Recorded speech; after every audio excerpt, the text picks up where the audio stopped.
बिस्मिल्लाहिर्रहमानिर्रहीम। अस्सलामुअलैकुम। पानी वाला मूली का अचार बनाने के लिए हमने 1 किलो मूली ली है। मूली को हमने अच्छी तरह साफ़ करके धो लिया है। अब हम इसके आधा इंच मोटे टुकड़े कट कर लेंगे। इस तरह से हमें आधा इंच मोटे टुकड़े कट करने हैं मूली के। 1 लीटर पानी को हमने बॉईल करने के लिए रख दिया है। पानी में बॉईल आ चुका है। अब हम इसमें मूली ऐड करेंगे।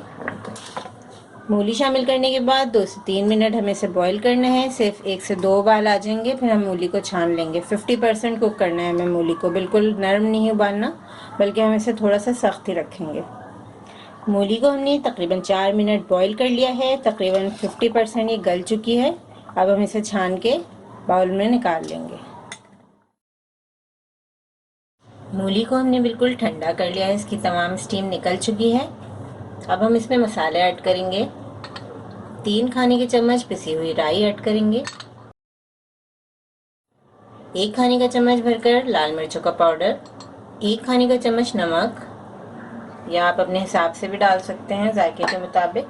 1 खाने का चम्मच लहसुन का पेस्ट, 1 चाय का चम्मच हल्दी पाउडर, 1 चाय का चम्मच काला नमक। काले नमक से इस अचार का टेस्ट और भी ज़्यादा मज़ेदार हो जाता है। तमाम चीज़ों को हम अच्छी तरह मिक्स कर लेंगे।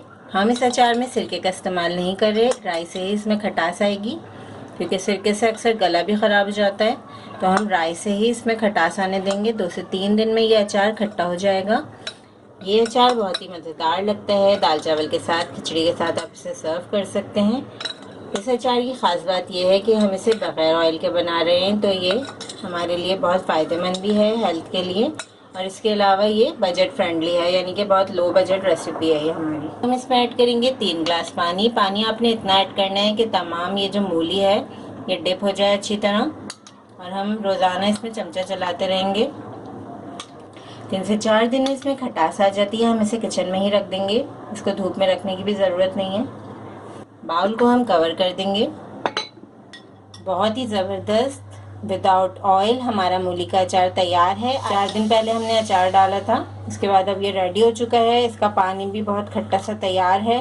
बहुत ही मज़ेदार लगता है ये अचार, स्पेशली खिचड़ी, मटर पुलाव वगैरह के साथ ये अचार बहुत अच्छा लगता है, और बहुत ही कम बजट में ये अचार तैयार हो जाता है।